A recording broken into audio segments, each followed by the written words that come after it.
네, 국내 증시의 특징적인 부분들 체크를 해보고 또 대응 전략 발빠르게 세워보도록 하겠습니다. 머니스터디의 오현진 팀장 그리고 김종효 위원과 함께합니다. 안녕하세요. 네, 안녕하세요.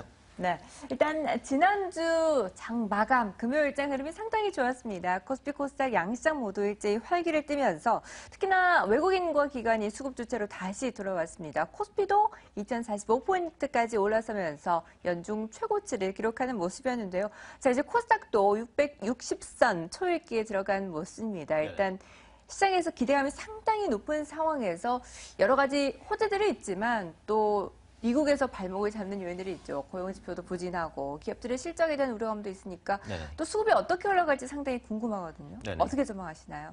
네, 저는 시장에 대해서는 장기적으로는 계속해서 긍정적인 시각을 좀 말씀드렸고, 아직까지도 그 시각은 전반적으로 좀 유지를 하고 있습니다. 결국은 유동성 유입인데, 최근에 보시면 아시아 국가들로 이제 유동성 유입이 어느 정도는 확인되고 있는 모습이에요. 그래서, 미국에서는 이제 자금이 좀 빠져나가지만 아시아국으로는 자금이 유입되는 모습들, 아무래도 미국 증시는 이제 많이 올랐었기 때문에 부담이 좀 있고, 실적이라든지 경기 지표에 대한 부담들도 계속해서 나오고 있으니까 상대적으로 경기 모멘텀이나 가격 모멘텀이 있는 아시아 시장으로 유동성이 유입되는 것이다라고 판단을 하고 있고, 역시 국내 시장도 그에 해당된다라고 보고 있고요. 국내 지수는 이제 단기적으로는 2050포인트가 상당히 강력한 저항대로 자리 잡고 있기 때문에 유동성 효과가 이 부분을 좀 뛰어넘을 수 있을지가 중요할 것 같습니다. 그래서 2050포인트만 무난하게 좀 뛰어넘는다면 2100포인트대까지 1차적으로는 노려볼 수 있겠다라고 판단을 하고 있고요.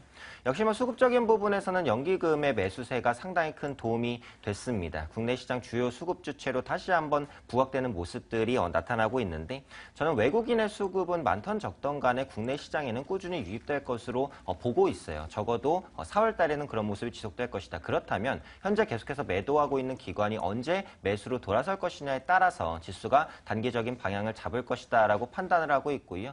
투신 같은 경우는 여전히 매도세를 보여주면서 시장에 부담스러운 모습을 보여주고 있기는 합니다만, 그의 빈자리를 연기금이 채워주고 있고, 그에 따라서 기관이 지난주 같은 경우 13거래일 만에 순매수 전환을 하면서 국내 시장을 강세로 끌어올렸다. 앞으로도 기관 수급에 좀 주목해보자, 이렇게 말씀드리고 싶고요. 코스닥 지수 같은 경우에도 상승 랠리를 이어가고 있습니다. 제약주에 이어서 최근에는 중국 수혜주들이 지수를 견인하는 모습들이 나타나고 있다라고 보는데, 중국 수혜주 내에서도 순환매가 굉장히 빠르게 진행이 되고 있죠. 그러니까 지난주 같은 경우에는 가격 부담이 있었던 화장품주가 조정을 받고 상대적으로 가격 매력이 있는 의류주가 또 강세를 보여줬습니다. 그래서 저는 이제 앞으로도 코스닥 시장 내에서는 중국 수혜주들이 빠른 순환매를 보여줄 것이다라고 판단을 하고 있기 때문에 중국주가 될 수도 있고요, 의류주가 될 수도 있고요. 그래서 중국 수혜주 내에서도 좀 저평가된 종목들을 주목하시면 좋겠다, 이렇게 말씀드리도록 하겠습니다. 네, 일단 수급적인 측면에서는 연기금의 매수 규모가 확대되는 측면에서 긍정적으로 평가를 하고 계십니다. 2050포인트 그 부담감을 넘어서게 된다면 2100포인트까지도 바라보고 계시는데요. 또 특히나 코스닥 시장도 강세를 시현하고 있죠. 그 안에서도 화장품주들의 강세가 시현됐는데 중국 수혜주들 역시나 급증하는 현상이 나타나고 있어요. 어떤 종목군들 중심으로 또 관심을 가져야 되나 헷갈리는 상황인데 위원님 한 말씀 해주시죠. 굉장히 이제 중요한 분기점에 들어와 있다. 그동안 제가 몇 달 동안 지수는 전혀 관심 없다. 종목을 중심으로 대응해보자라고 말씀드렸는데요. 네. 이제 이 얘기를 바꿀 타이밍이 온 것 같습니다. 만약에 정말 국내 기업들의 1분기 실적이 미국 기업들은 별로 좋지 않은데 우리 기업들이 탁월하게 좋다면, 그게 환율 효과가 됐든 아니 물량 증가 효과가 되었든 무슨 효과가 되었든 어쨌든 우리 기업들이 탁월하게 실적이 좋다면 아무래도 중소형주들보다는 대형주 위주로 실적이 개선될 가능성이 높아 보이고요.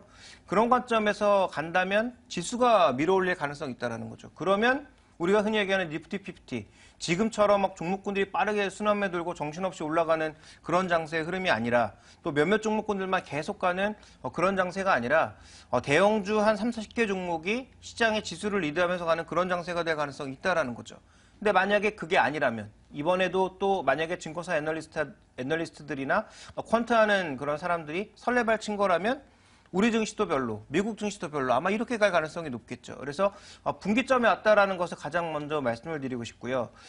이런 실적 시즌에서는 결국 실적 좋은 종목이 갈 수밖에 없다라는 점은 누구나 다 알고 있는 사실입니다. 그럼에도 불구하고 최근에 진짜 실적이 늘어나지도 않는 코스닥의 개별 종목까지 중국 얘기만 나오면 급등하고 있는 것이 최근에 계속 나타나고 있기 때문에 저는 이제 이들 종목에 대해서는 좀 경계감이 필요하다. 이들 종목이 이제부터 꺾이고 무조건 주가가 먼저 폭락한다 이게 아니라 현재 분기점이기 때문에 대형주나 지수로 옮겨 탈 수 있는 분기점이 왔기 때문에 일정 부분 현금을 들고 시장의 흐름이 바뀌게 되면 대형주 쪽으로 갈아타야 되겠죠. 갈아타려면 돈이 있어야 됩니다. 종목에 들어가 있다가 나중에 갈아타려면 이 종목 빠지는데 다시 이 종목 올라가게 되면 사기 쉽지 않거든요. 그러니까 지금은 중요한 분기점에 왔다. 그러면 일단 현금을 마련해 두라라는 측면에서 많이 오른 코스닥 중소형주나 유가증권 시장의 중소형주는 조금 현금 비중을 늘려가는 쪽이 맞지 않나. 그 종목이 빠져서가 아니라 시장의 분기점이기 때문에 그런 전략이 필요하다고 일단 말씀을 드리고 싶고요. 또 하나 이제 우리가 살펴봐야 될 건 그동안 못 올랐던 종목군들 중에서 계속 내려갔던 종목들, 박스권 하단까지 내려간 종목군들이 추가적으로 내릴까? 지수가 올라가거나 버티고 있는데 그들 종목만 계속 신저가를 기록할 가능성은 상대적으로 이제 작아졌기 때문에 정말 실적이 나쁘거나 외국인 매도가 지속되지 않는 그런 종목군들이라면 박스권 하단이나 시장 대비 많이 소외되어 있던 종목군들에 대해서도 어느 정도 관심을 가져볼 필요는 있지 않나 이렇게 좀 보고 있습니다. 네, 일단 현재 시장 분기점으로 바라보고 있기 때문에 현금 확보가 중요한 상황이고 또 다른 투자 전략을 위해서 실적이 가시화되는 종목들 그리고 박스권 하단에 있는 많이 내려와 있는 종목들 중심으로 또 관심을 가져보자라고 말씀을 해주셨습니다. 어쨌든 시장에 이런 관심이 쏠리면서 거래 대금도 증가를 하고 있는 상황이죠. 코스닥도 2조 9천억 원을 넘어서면서 또 사상 최고 수준을 보여주고 있습니다. 작년에 비해서도 50% 가까이 급증하는 모습이 나타나고 있는데 그로 인해서 이 코스피 시장에서는 시장 전체가 잘 나갈 것이다. 실적에 대한 기대감과 함께 증권주들도 빠르게 오름세를 유지해주고 있거든요. 네네. 그 안에서도 계속해서 순환매가 일어나고 있는데 이런 흐름이 과연 계속 이어질까요? 네, 사실 지금 증권주가 굉장히 시장의 뜨거운 키포인트가 아닐까 이렇게 제 판단을 하고 있는데 수익 개선에 대한 기대감이 본격적으로 나타나고 있죠. 특히 1분기 같은 경우에는 작년 대비 그리고 전분기 대비해서 국내 대형 증권사들의 수익이 약 2배 이상 급증할 것으로 예상이 되고 있습니다. 아무래도 주가가 올라왔다는 부분들 그리고 거래대금 회복됐다라는 부분들 증권사의 브로커리지 수익 개선으로 직결될 수밖에 없었다라고 보고 있고 저금리 추세가 지속되면서 채권 매매에 따른 차익이 좀 발생하고 있는 부분들도 있고요. 또 증권사들이 이제 선제적으로 작년에 아주 대규모의 구조조정을 했습니다. 그렇다면 비용 절감 효과가 올해부터 또 본격화될 수 있다라는 기대감. 전반적으로 증권주에는 지금 악재를 찾아보기 어려울 만큼 호재들이 많은 구간이다라고 보고 있고요. 그렇다면 지금 상황에서 증권주가 많이 올라왔는데 추가적으로 상승할 것이냐 그게 이제 중요할 것 같은데 저는 일단 지금 증권업종은 어느 정도는 프리미엄이 반영됐다라고 봅니다. 그러니까 지금 지수 때와 거래 대금이 비슷했던 때가 과거 2012년 초반 정도인데 그때 대비해서 증권업 지수가 10% 이상 올라와 있어요. 그만큼 프리미엄이 반영됐다. 그렇다면 지금 증권주가 고평가냐? 또 그렇게 말하기도 좀 어려운 것이 앞으로도 유동성 효과는 지속적으로 나타날 것으로 보이고요. 글로벌 저금리 기조, 특히 국내 증시가 이제 저금리면서 예금에서 증권으로의 이제 자금 이동이 지속적으로 나타날 것이다. 그렇다면 단기적으로는 가격 부담을 받을 수도 있겠지만 중장기적으로는 현 수준보다 더 올라올 수 있을 거라고 봅니다. 지금 증권주를 대응하시는 것은 결국은 밀릴 때마다 조금씩 모아가시는 관점이 가장 유리한 게 아니냐 이렇게 판단을 하고 있고요. 관심 종목으로는 NH투자증권을 말씀드리도록 하겠습니다. 합병에 따른 시너지가 좀 본격화되지 않을까 판단하고 있는데 일단 주식 부분의 강점을 가진 우리투자증권 그리고 채권 부분의 강점을 가진 농협증권이 합병을 하면서 상호 간에 이제 부족했던 부분을 어느 정도 메워줄 수 있지 않을까 판단하고 있고요. 제가 지난달에 이제 키움증권을 좀 언급을 드렸는데 현 시점에서 인터넷은행에 대한 기대감도 있기 때문에 키움증권도 여전히 밀릴 때마다 모아가시면 좋은 종목이다 이렇게 말씀드리도록 하겠습니다. 네, 일단 초저금리 시대에 따라서 고수익을 누릴 수 있는 증권주 중심의 강세가 지속될 것이다, 당분간은. 그 안에서도 NH투자증권이나 키움증권 같은 종목들에 관심을 가져보자라고 말씀을 해주셨는데요. 코스피 시장에서 또 증권주들이 강세를 보인다면 코스닥 시장에서 또 당연 역시 예전부터 늘 주도주였던 게임주들의 강세가 이어지고 있습니다.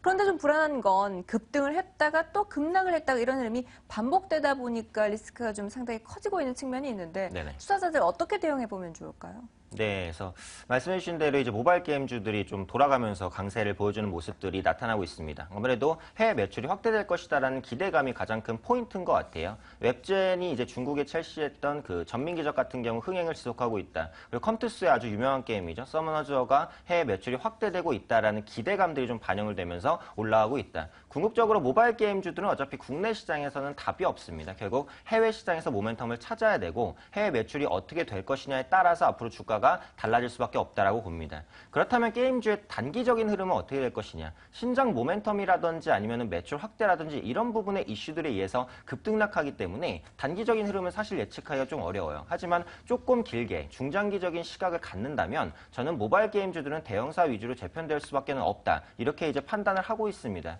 실질적으로 게임 개발에는 상당히 대규모의 자금이 들어가고 그만큼 홍보 플랫폼이라든지 유통 플랫폼이 필요한데 그런 부분들에 있어서 대형사가 유리한 위치를 점할 수밖에 없고요. 실제로 모바일 게임자 중에서 이제 대형사인 게임빌이나 뭐 컴투스라든지 넷마블 등의 게임들이 구글 플레이 상위 10위권 안에 머무는 빈도수 자체가 증가하고 있습니다. 그런 부분들이 점진적으로는 모바일 게임주들이 이제 게임사가 상위 게임사들로 과점될 수밖에 없다. 이렇게 보고 있고요. 그래서 단기적으로는 중소형사들이 이제 움직일 수 있겠지만 길게 보자면 대형사를 중심으로 대응을 해보자 말씀드리고 싶고 관심 종목으로는 게임빌을 언급드리도록 하겠습니다. 자체 플랫폼 유통으로 마진이 확대될 것으로 보여지고 있는데 게임빌 같은 경우 지금 컴투스와 통합 플랫폼인 하이브를 구축을 했죠. 인지도가 올라가고 있기 때문에 굳이 라인이라든지 이제 카카오를 끼지 않고도 자체적으로 유통시킬 수 있는 힘이 생겼다라고 보시면 될 것 같고 별이 되어라라든지 이제 제노니아 온라인 같은 글로벌 버전들이 출시가 되기 때문에 이런 부분의 기대감도 함께 좀 가져갈 수 있겠다 이렇게 말씀드리도록 하겠습니다. 네, 역시나 게임주들 신작 게임의 그 실적에 따라서 변동성이 크기 때문에 대형주 중심으로 다시 한 번 더 전략을 세워보자라고 말씀을 해주셨고 그 종목으로는 역시나 게임빌에 대해서 언급을 해주셨습니다. 그런데 게임주들 흐름을 살펴보면 중국 매출이 부진하다 이런 소식을 들으면 곧바로 또 주가가 꼬꾸라지는 모습이 나타나고 있거든요. 많은 부분들을 체크해봐야겠죠. 일단 뭐 게임주는 개인적으로 좀 조심스러운데요. 왜냐하면 뭐 제가 가장 모르는 게 게임인 것 같고 개인적으로 게임을 하지도 않고 또 게임에 별로 관심도 없습니다. 그래서 게임주에 대해서 얘기하기는 굉장히 조심스럽지만 한 가지 말씀드리고 싶은 건 대표적인 레드오션 시장이라는 거죠. 중국 성장하는 거 다 알고 있습니다. 중국 업체들 중에선 뭐 수십, 수백, 뭐 수천 개가 덤벼들고 있습니다. 국내 업체 중에서 확실하게 브랜드력을 확보한 기업이 아니면 앞으로 살아남기 쉽지 않다. 그리고 중국은 해외와는 다르게 전면적인 경쟁을 하는 게 아니라 플랫폼이 몇 개로 딱 실려 있다라는 거죠. 그래서 그 부분에 이제 참여하지 못한 기업들은 앞으로 더 멀어질 가능성이 있다라고 보고 있기 때문에 그나마 중국에서 이미 경쟁력을 확보하고 있는 뭐 컴투스 계열의 그룹이라든지 아니면 NC소프트 정도가 그나마 가능성이 있어 보이고 실제로 중국의 런칭에서 이익이 다른 지역보다 떨어진다라는 것도 고려해야 되겠죠. 그래서 저는 뭐 게임주에 대해서는 기본적으로는 아직도 부정적인 시각을 갖고 있고요. 다만 종목군들을 그나마 보자면 그나마 성과를 낼 수 있는 대형주 쪽으로 관심을 가져보자 이렇게 말씀드리겠습니다. 네, 역시 두 분의 의견이 좀 비슷하네요. 대형주 중심으로 관심을 가져보자라고 게임주에 대한 전략을 세워주셨습니다. 자, 그리고 이 게임주들 실적도 상당히 중요한데 역시나 이번 주부터 본격적으로 어닝 시즌에 돌입하게 됩니다. 삼성전자를 7일 필두로 줄줄이 대형 기업들의 실적 발표가 이어지게 될 텐데요. 네네. 어떤 부분들 중심으로 체크해봐야 될까요? 네, 뭐 말씀해 주신 대로 역시 뭐 실적에 가장 주목을 해야겠다라고 말씀드리고 싶고요. 내일 삼성전자의 잠정 실적 발표가 있습니다. 현재 컨센서스가 5조 4천억 원 수준에서 형성이 되어 있는데 이 부분을 만족을 시키거나 혹은 소폭이라도 상회하게 된다면 국내 대형 수출주 실적 호전에 대한 기대감이 좀 부각될 수 있겠다 해서 이번에 삼성전자가 어떻게 스타트를 끊어주는지를 좀 지켜보셔야 될 것 같고요. 두 번째로는 뭐 우리나라만 실적 발표를 하는 건 아니죠. 미국의 어닝 시즌도 이제 예정이 되어 있습니다. 특히 이번에 미국 어닝 시즌 같은 경우에는 시장에 걱정이 조금 있는 것 같아요. 강달러에 따라서 다국적 기업들의 실적이 실제로 좀 악화가 되고 있고 그런 부분에 대한 영향에 좀 촉각을 곤두세우고 있는 상황이다. 그래서 실제 강달러의 영향으로 인해서 다국적 기업의 실적이 악화가 된다면 그런 부분들의 부정적인 영향이 국내 시장에도 미칠 수 있겠다. 이런 부분에 따른 변동성에 좀 주의를 해야겠다. 그래서 이런 말씀드린 부분들로 인해서 이번 주 시장은 이제 좀 흔들릴 가능성이 있습니다. 크게 상승하거나 크게 하락할 가능성이 있다라고 생각을 하고 있고 다만 시장의 변동성이 하방으로 커지게 된다면 저는 오히려 저가 매수 기회가 될 수 있다고 생각을 하고 있어요. 어차피 지금까지 국내 시장을 이끌어온 것은 실적이라든지 뭐 뚜렷한 모멘텀이다. 이런 부분보다는 실질적으로는 이제 뭐 유동성 효과에 의한 상승이었다라고 이제 판단을 하고 있기 때문에 이런 부분들 체크해 봤을 때는 하락 시에는 오히려 종목을 매수해가는 관점으로 보시는 게 맞겠다라고 판단을 하고 있고요. 이번 주 관심 관심 종목으로는 두산중공업 말씀드리도록 하겠습니다. 올해 신규 수주가 좀 기대가 됩니다. 그래서 올해 신규 수주 약 9조 원 정도 작년 대비해서 10% 정도 개선되는 모습들이 나타날 것이다라고 보고 있고 또 원전 수주라든지 이제 석탄 발전 부분에 있어서의 부분들 기대를 해본다면 두산중공업 모아갈 수 있는 종목이다 말씀드리도록 하겠습니다. 네, 어닝 시즌에서 관심 가져볼 만한 종목 두산중공업에 대해서 전략 세워주셨습니다. 머니스터디의 오현진 팀장, 김종효 위원과 함께했습니다. 감사합니다. 네, 감사합니다.